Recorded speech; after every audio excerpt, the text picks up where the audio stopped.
Hello and welcome to my database demo. As you can probably tell from the title of this demo, this database is all about the doctors, more specifically, the hospitals in which they work in. My goal was to support and enhance the healthcare industry by providing an efficient and effective database management system for hospital employees and patients. So without further ado, let's get into it. All right, so moving on to the actual database itself, I'm going to be using my SQL Workbench, and we're going to start with the 5 tables I have. So first up, we have the patient table, and the patient table consists of the patient ID, patient first name, patient last name, patient symptoms, patient email, patient sex, and patient age. Next up, we have the doctor table, and the doctor table consists of the doctor ID, doctor first name, doctor last name, doctor specialization, doctor email, doctor license. And what the license is the number on their actual doctorate license, which means they can actually practice. And then their department ID. And next table we have is the appointment table. We have the appointment ID, appointment date, appointment time, patient ID, and doc ID. These are both foreign keys. And my appointment table itself is kind of a junction table where I was able to merge both my patient and doctor IDs together to have all the information from both onto this one. Moving on, it's going to be the hospital.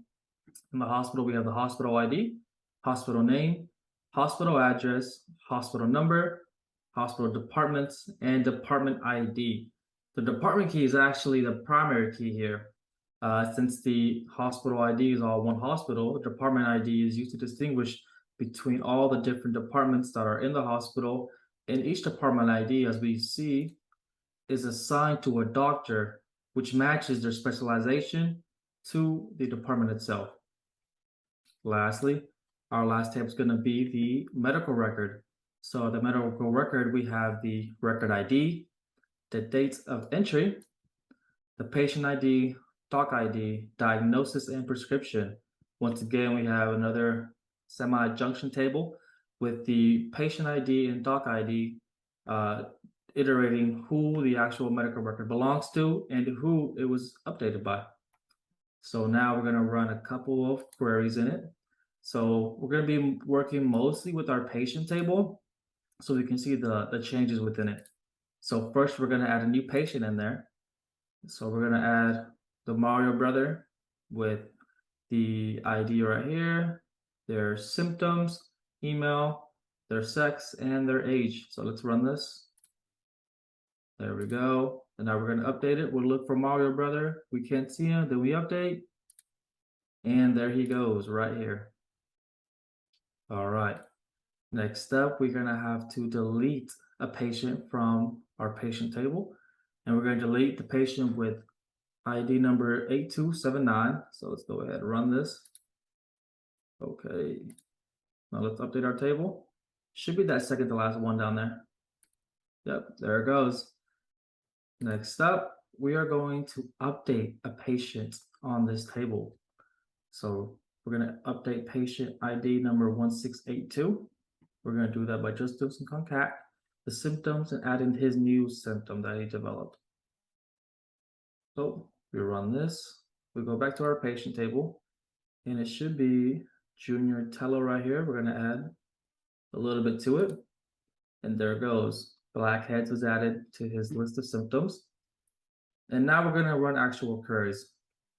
This one that I'm about to run is going to return all the appointments in June. This is really useful in when a doctor or admin, any type of the staff of the hospital needs to see what appointments are coming up relatively soon. So let's run this. All right. We have all the appointments that are coming up in June along with the time. Next up, we're going to try to find our youngest patient. So let's run this. And it's going to be Milena Barrios, who is a baby, just got born. Our next query is going to be, where are the diagnoses null? And I'll explain to the importance of this afterwards. So let's see here. So we have all these null diagnoses and null prescriptions. The importance of here is when an admin or a doctor or a nurse looks this up, the diagnosis being null signifies that this appointment has yet to happen. As you can see by the date, all these are future appointments, and so that's why their diagnosis is wrong, is null, and all the doctors and nurses can see what's coming up in its entirety. Next up, we're going to try to find all the doctors in the general medicine department, and we're going to try to combine that into one small little list. So here we go. We have 3 doctors in there, John Kim, Ashley Berrios, and Zion Johnson. We were able to just simply concat those first names and last names together as doctor name, which is why we see these 2 combined here. So we have 3 of those type of doctors. And lastly, the number of appointments in its entirety. We're gonna run this. So we can tell that in the hospital, we have had 15 appointments so far. You know, this being just a demo, that's not going to be realistic to the number of thousands of appointments that a hospital has, but this could definitely be of use to many doctors and nurses in any hospital. So thank y'all for watching.